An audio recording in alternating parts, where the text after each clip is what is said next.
I'm Matt Schaffer. Welcome back to the Boston Sunday Review.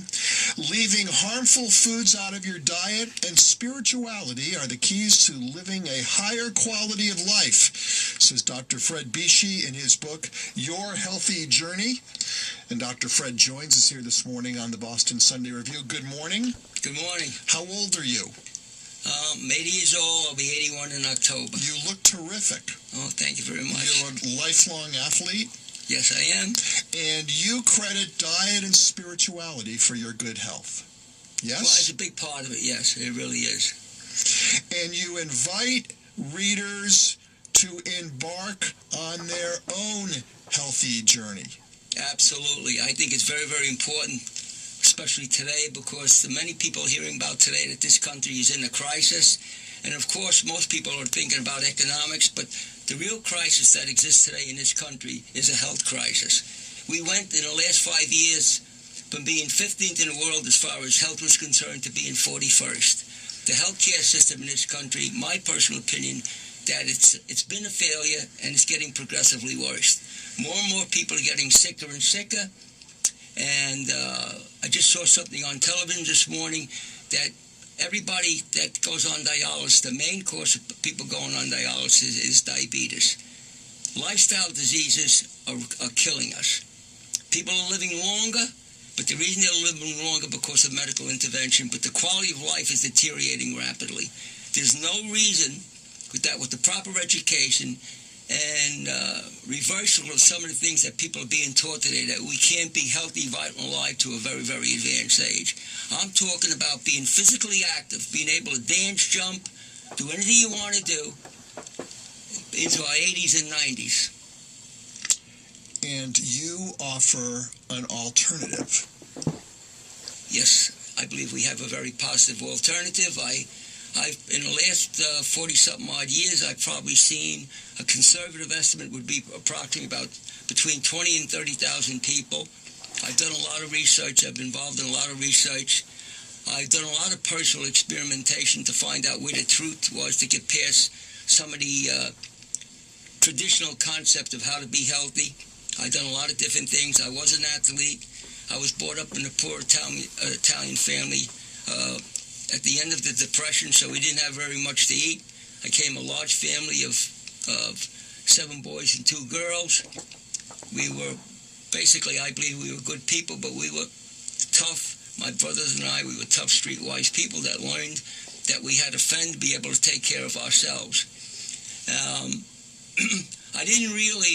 We were competitive athletes, and I started to look into nutrition. I was a young fellow to get the edge.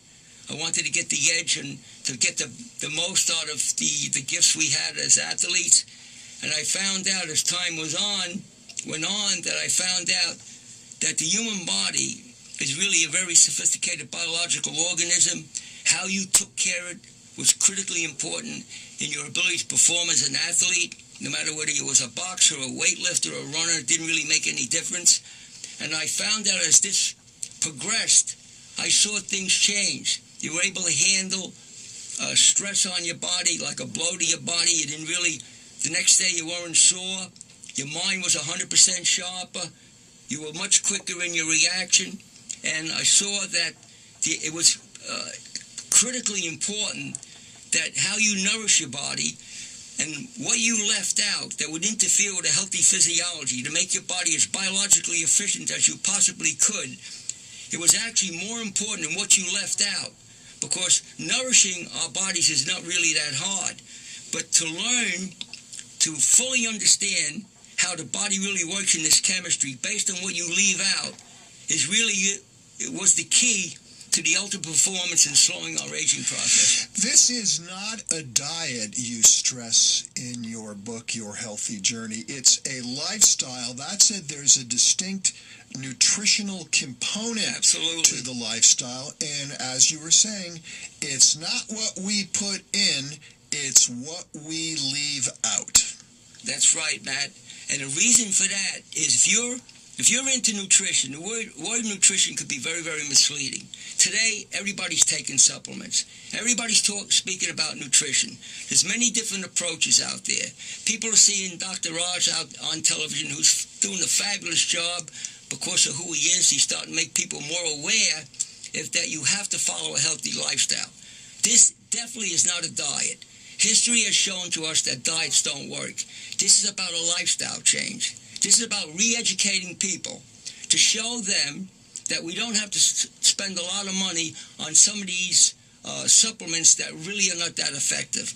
I'm not demonizing all supplements, though. There are certain supplements that are really foods that really will give us the edge when we leave out the things that interfere with a healthy physiology. So let's talk about what you say we should leave out because they interfere with healthy physiology. Right. Numero uno, processed foods. Processed food is a killer. There was a study that was just done recently. This was on the television about a week ago. A study shown that processed food, what it does to the human body, the effect it has on the hypothalamus gland, especially the far left area of the hypothalamus gland, it creates an addiction. And they're finding out that this type of addiction is just as powerful as your hunger drive or your sex drive, which we know is pretty powerful. So what happens, you become addicted to processed food. The more you consume, the more you want to consume.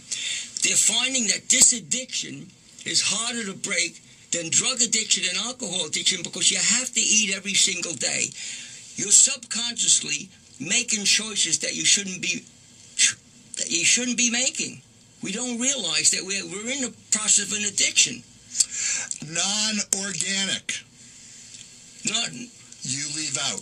Leave out non-organic foods. If you can. Non-organic foods, the studies are showing there are 70,000 chemicals that are in our food that are causing us to have problems, leading to degenerative diseases. The effect it has us on a cellular level is unbelievable. Plus, there's over 100,000 other chemicals that are in the environment.